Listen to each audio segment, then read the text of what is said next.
Hello friends, Bangla activity চ্যানেলে আপনাদের সবাইকে ওয়েলকাম। তার সঙ্গে অর্পিতার সম্পর্ক কাকা ভাইজির মতো, আদালতে দাবি পার্থের, দিলেন অপাবিতর্কের উত্তরও। চলুন এই ভিডিওতে আমরা বিস্তারিত জেনে নিই।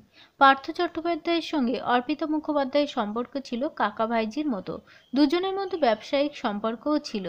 মঙ্গলবার আদালতে এমনটাই জানালেন রাজ্যের প্রাক্তন মন্ত্রী পার্থের আইনজীবী। মঙ্গলবার পার্থের জামিনের মামলায় শুনানি ছিল কলকাতা হাইকোর্টে বিচারপতি তীর্থঙ্কর ঘোষের এজলাসে। শুনানি চলাকালীন পার্থের আইনজীবী আদালতে জানান, এমনটা নয় যে অর্পিতাকে চিনতেন না তার মক্কেল। ব্যবসায়িক সূত্রে তাদের মধ্যে যোগাযোগও ছিল, কিন্তু এর বাইরে অর্পিতা কি করেন তার মক্কেলের জানা ছিল না। অর্পিতার সঙ্গে ব্যবসায়িক সম্পর্ক ছিলই বলে পার্থ তার কাছ থেকে সুবিধা ভোগ করেছেন, এমনটাও জোর করে বলা যায় না, আদালতের ওই আইনজীবী দাবি করেছেন।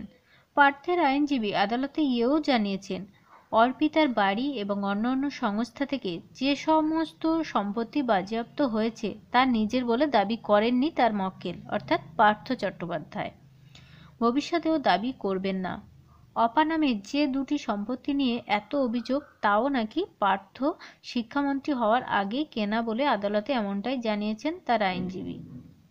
পার্থের আইনজীবী জানান, দুজনের মধ্যে কাকা ভাইজির সম্পর্ক ছিল। অর্পিতার জীবন বীমার কাগজপত্রে তেমনটাও লেখা ছিল বলে পার্থের আইনজীবী আদালতে উল্লেখ করেছেন। তিনি জানান, অর্পিতার কাছ থেকে বীমা সংক্রান্ত বেশ কয়েকটি নথি উদ্ধার হয়েছে। সেই নথিতে অর্পিতার নমিনি হিসাবে পার্থের নাম রয়েছে। সম্পর্কের জায়গায় পার্থকে কাকু হিসাবে দেখানো হয়েছে পার্থের আইনজীবীর দাবি। তার মক্কেলের বিপক্ষে যাওয়ার মতো সেভাবে কিছুই উদ্ধার করতে পারেননি ইডি। আদালতে আইনজীবী জানিয়েছেন, পার্থের বয়স 72 বছর, গত 1 বছর 7 মাস ধরে তিনি জেলে, অথচ তার বিরুদ্ধে তেমন কোনো প্রমাণ নেই।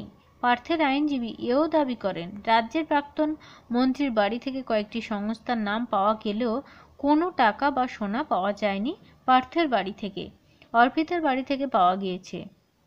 কিন্তু গ্রেপ্তারের কারণে ইডি অসত্য অভিযোগ করেছে বলে তিনি দাবি করেছেন। বুধবার অর্থাৎ আজকে আবার এই মামলার শুনানি রয়েছে। শিক্ষার নিয়োগে দুর্নীতির অভিযোগে গত বছরে 22শে জুলাই দক্ষিণ কলকাতায় নাকতলার পার্থের বাড়িতে অভিযান চালায় ইডি। দীর্ঘ তল্লাশি এবং জিজ্ঞাসাবাদের পর গ্রেপ্তার করা হয় তাকে।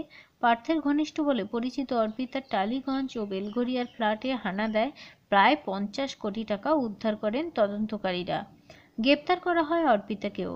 রাজ্যে শিক্ষায় নিয়োগ দুর্নীতি তদন্তে অর্পিতার ফ্ল্যাট থেকে কোটি কোটি নগদ টাকা উদ্ধারের ঘটনাকে শোরগোল ফেলে দিয়েছিল একসময়।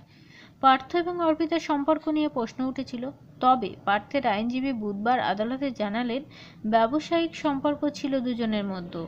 তো ফ্রেন্ডস, বুঝতেই পাচ্ছেন কতটা নিবিড় সম্পর্ক, কিংবা কাকা ভাইজির সম্পর্কটা কত সুমধুর ছিল, আমরা সবাই জানি কম বেশি। তো দেখা যাক আদালতে পার্থবাবুর সাজা কী হয় আমাদের প্রাক্তন শিক্ষামন্ত্রী। অবশ্যই আপনারা কমেন্টের মাধ্যমে জানান যে এই রকম একটা শিক্ষামন্ত্রীর অপদার্থ শিক্ষায় যে দুর্নীতি করেছে তার কী শাস্তি হওয়া উচিত।